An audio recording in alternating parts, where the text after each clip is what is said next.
അസ്സലാമു അലൈക്കും വറഹ്മത്തുള്ളാഹി വബറകാതുഹു.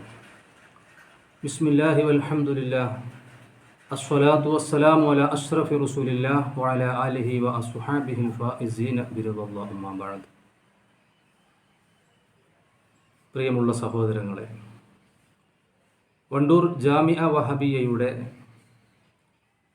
വജ്ര ജൂബിലി ആഘോഷവുമായി ബന്ധപ്പെട്ട് നടത്തപ്പെടുന്ന 60 ഓൺലൈൻ പ്രഭാഷണങ്ങളിൽ ശിക്ഷാ നിയമങ്ങളുടെ സാംഗത്യം എന്ന വിഷയമാണ് ഞാൻ അവതരിപ്പിക്കുന്നത്. കുറ്റകൃത്യങ്ങളുടെ പെരുപ്പം കൊണ്ടും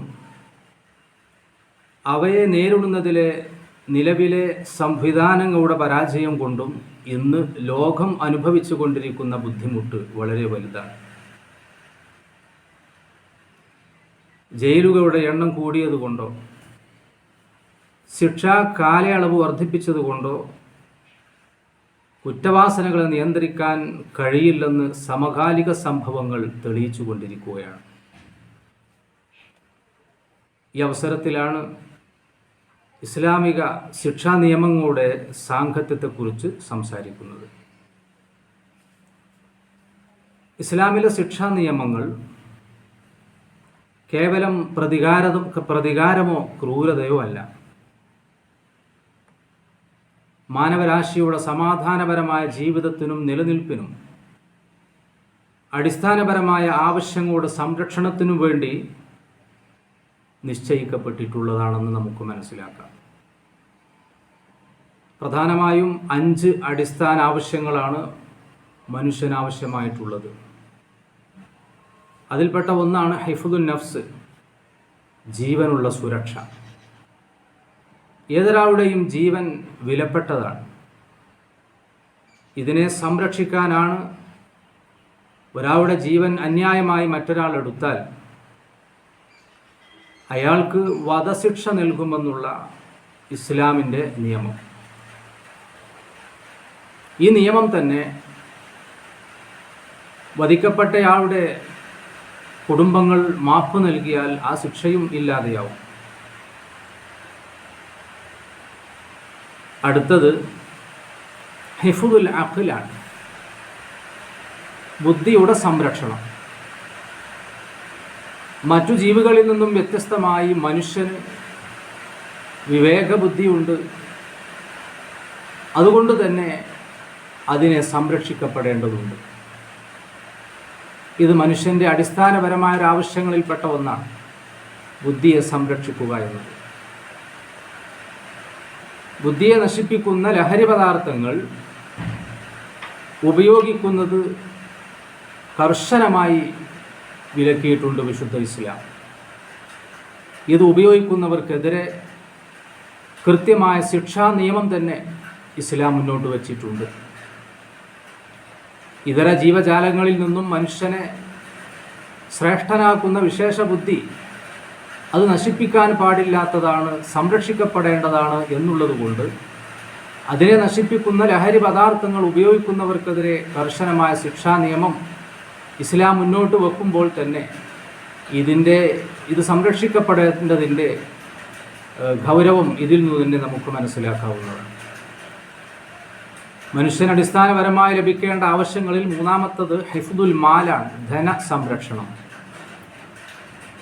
കവർച്ചയിലൂടെയോ മോഷണത്തിലൂടെയോ മറ്റോ അന്യൻ്റെ മുതൽ കൈവശപ്പെടുത്തുന്നത് കർശനമായി വിലക്കുകയും അത്തരക്കാർക്കെതിരെ കൈമുറിക്കുക പോലെയുള്ള ശിക്ഷാ നടപടികൾ ഇസ്ലാം സംവിധാനിക്കുകയും ചെയ്തിട്ടുണ്ട്. ഹിഫ്ദുൻ നസ്രി വൽ അർള്, നാലാമത്തതായിട്ട് മനുഷ്യനാവശ്യമുള്ള സംരക്ഷിക്കപ്പെടേണ്ട കാര്യം ഹിഫ്ദുൻ നസ്രി വൽ അർള്. ഹിഫ്ദുൻ നസ്രി വൽ അർള് വംശ സംരക്ഷണവും അഭിമാന സംരക്ഷണവുമാണ്. വംശ സംരക്ഷണം കൊണ്ട് ഉദ്ദേശിക്കപ്പെടുന്നത് ലൈംഗിക വിശുദ്ധിയാണ്. ഇതും കാത്തു സൂക്ഷിക്കപ്പെടേണ്ടതു തന്നെയാണ്. വ്യഭിചാരത്തിലേക്കും ലൈംഗിക അരാജകത്വത്തിലേക്കും പോകുന്നത് ഇസ്ലാം കർശനമായി വിലക്കുകയും അത്തരം പ്രവൃത്തികളുമായി ബന്ധപ്പെടുന്നവർക്ക് വളരെ ശക്തമായ ശിക്ഷ തന്നെ നിശ്ചയിക്കുകയും ചെയ്തിട്ടുണ്ട്. ലൈംഗിക വിശുദ്ധി കാത്തു സൂക്ഷിക്കേണ്ടതിൻ്റെയും അതുവഴി വംശ സംരക്ഷണത്തിൻ്റെയും പ്രാധാന്യമാണ് ഇത് നമുക്ക് മനസ്സിലാക്കി തരുന്നത്. അപ്രകാരം തന്നെയാണ് അഭിമാന സംരക്ഷണവും. ഒരാളുടെ അഭിമാനത്തിന് ക്ഷതമേൽപ്പിച്ചാൽ, ഉദാഹരണമായി ഒരാളെപ്പറ്റി വ്യഭിചാരാരോപണം ഉന്നയിച്ചു, ഇത് സമൂഹത്തിൽ അയാളുടെ അഭിമാനത്തെ പറിച്ചു ചീന്തലാണ്, അയാളെയും കുടുംബത്തെയും മാനസികമായി തകർക്കലാണ്. ഇതുകൊണ്ടാണ് വ്യഭിചാരാരോപണത്തിൻ്റെ പേരിലും അഭിമാനത്തെ കളങ്കപ്പെടുത്തിയതിൻ്റെ പേരിൽ, അതിനെ നശിപ്പിച്ചതിൻ്റെ പേരിൽ വ്യഭിചാരം ആരോപിച്ച വ്യക്തിക്ക് കടുത്ത ശിക്ഷ ഇസ്ലാം വിധിച്ചിട്ടുള്ളത്. ഹിഫ്ളുദ്ദീനാണ് അഞ്ചാമത്തത്, മത സംരക്ഷണം. ഒരാൾ സത്യമതം സ്വീകരിക്കുന്നതിന് ആര് തടസ്സം നിൽക്കുന്നുവോ അയാൾക്കെതിരെ സത്യമതം സ്വീകരിക്കുവാനുള്ള സ്വാതന്ത്ര്യത്തെ ഹനിച്ചതിൻ്റെ പേരിൽ, അതിന് തടസ്സം നിന്നതിൻ്റെ പേരിൽ ഇസ്ലാം ശിക്ഷാ നടപടി നിശ്ചയിച്ചിട്ടുണ്ട്. ഇങ്ങനെ മനുഷ്യൻ്റെ അടിസ്ഥാനപരമായ ആവശ്യങ്ങളെ ഇല്ലായ്മ ചെയ്യുന്നതിൻ്റെ പേരിലാണ് ഇസ്ലാമിക ശിക്ഷാ നിയമങ്ങൾ അത്രയും എന്ന് നമുക്ക് മനസ്സിലാക്കാവുന്നതാണ്. ഇവിടെ അടിവരയിട്ടുകൊണ്ട് പ്രത്യേകം ശ്രദ്ധിക്കേണ്ട ഒരു വിഷയം എന്നത്, ഇസ്ലാമിലെ ഈ ശിക്ഷാ രീതികളെല്ലാം നടപ്പാക്കേണ്ടത് ഭരണകൂടമാണ് എന്നതാണ്. വ്യക്തികൾക്കോ ആൾക്കൂട്ടങ്ങൾക്കോ ഇത്തരം നിയമങ്ങൾ കയ്യിലെടുക്കാൻ പറ്റില്ല. ഭരണകൂടത്തിൻ്റെ പിന്തുണയോടെ, പിൻബലത്തോടെ മർദ്ദിതരായ അല്ലെങ്കിൽ കൊല ചെയ്യപ്പെട്ട വ്യക്തിയുടെ കുടുംബത്തിനും അതുപോലെ ഭരണകൂടത്തിനും മാത്രമാണ് ഇത്തരം ശിക്ഷകൾ നടപ്പാക്കാൻ പറ്റുകയുള്ളൂ.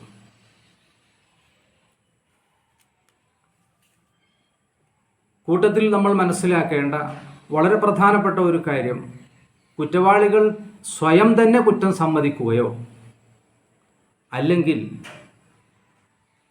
വ്യക്തമായ തെളിവുകളുടെ അടിസ്ഥാനത്തിൽ വിശുദ്ധരായ വിശ്വസ്തരായ 4 സാക്ഷികൾ മുഖേന ഇത് ചെയ്യുമ്പോൾ മാത്രമാണ് ശിക്ഷാ നടപടികളിലേക്ക് നീങ്ങുകയുള്ളൂ എന്നതാണ്.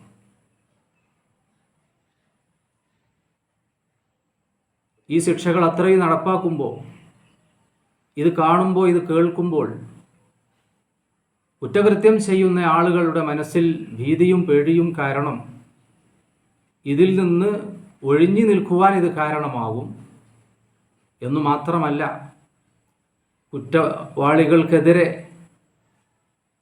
മർദ്ദിതരായ ആളുകൾക്ക് കൃത്യമായ നീതി ലഭിക്കാനും ഇതുതന്നെ വഴിയുള്ളൂ എന്നതും ഇസ്ലാമിൻ്റെ ശിക്ഷാ നിയമങ്ങളുടെ